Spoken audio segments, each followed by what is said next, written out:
Bonjour. Nous sommes au MIP TV. En commençant, est-ce qu'on peut juste évoquer quelques-unes des priorités pour ce marché-ci?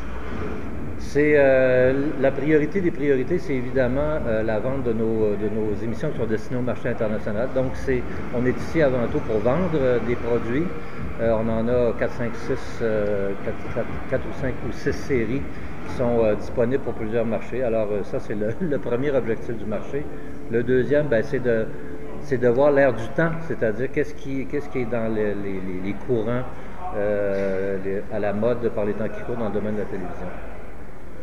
Et quel pronostic émettez-vous pour les ventes de ces séries en question qui sont destinées au marché international? Les réactions sont très bonnes, je peux vous dire. On a des intérêts aux États-Unis, on a des intérêts en Angleterre, on a des intérêts ailleurs aussi dans le monde.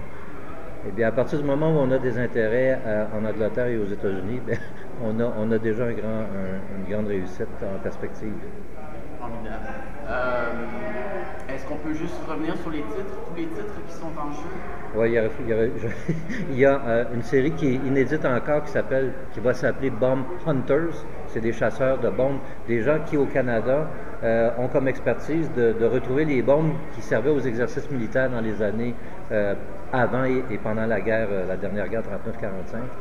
Et ça va être diffusé sur History Channel et c'est très j'allais dire explosif comme série parce qu'évidemment, on ne le soupçonne pas, mais il y a des milliers de bombes au Canada qui sont éparpillées dans le paysage et malheureusement à des endroits tout à fait désagréables parfois. Et puis on a évidemment License to Drill 1 et 2 et puis là on tourne 3.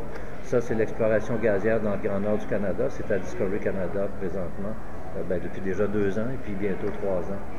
Et après ça, il y a une nouvelle série qui est encore inédite, mais qui va être en ondes sur Discovery Canada qui s'appelle Dangerous Flights. C'est des gens qui font la livraison d'avions usagés. C'est bizarre à dire, mais ça existe un peu partout dans le monde. Et puis ça s'appelle Dangerous Flights, ça porte bien son nom. Son titre de travail, c'était Air Devils. Il faut être un peu casse-cou pour livrer des trucs qui sont usagés, donc qui ne sont pas tout à fait à jour et qui ne sont pas faits pour être livrés un peu partout dans le monde, si loin. Comme un Cessna des États-Unis jusqu'en Australie. Il y a des problèmes d'approvisionnement d'essence parfois. D'accord. Autre titre, ça complète?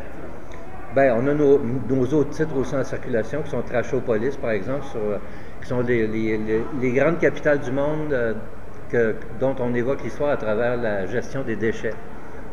Disons Rome au temps des Romains et les déchets, ça vous donne un peu l'esprit.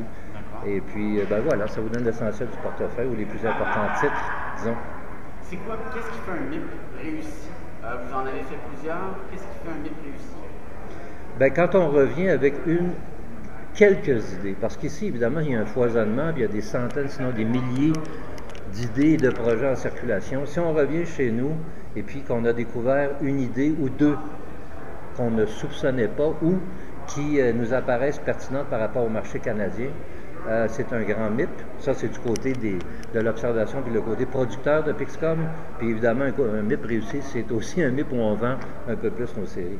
Et jusqu'à présent, le climat, l'atmosphère vous permet de pronostiquer un bon MIP? Pour Pixcom, oui, mais je suis surpris. Je pense qu'il y a moins de monde ici que d'habitude. Alors, je ne sais pas si c'est un signe de la crise économique importante en Europe ou d'autres choses, mais je sens qu'il y a moins de monde ici. Mais bon, pour Pixcom, pour une entreprise en particulier, c'est relatif, parce que si le bon client arrive au bon moment, c'est réglé pour nous. Vous avez autant de rendez-vous? Votre agenda ne reflète pas la baisse du nombre de... Non, mais il faut dire que Pixcom, dans son organisation, prend beaucoup moins de rendez-vous qu'avant. C'est-à-dire qu'évidemment, ça fait, moi personnellement, c'est mon 49e MIP. Ça fait 25 ans que je viens ici 2 fois par année. Donc, dans 6 mois, ce sera mon 50e. Et j'en ai vu plusieurs de MIP et ça nous a aussi donné beaucoup d'expérience. Et puis, on cible plus nos rendez-vous. On s'éparpille moins, donc, disons.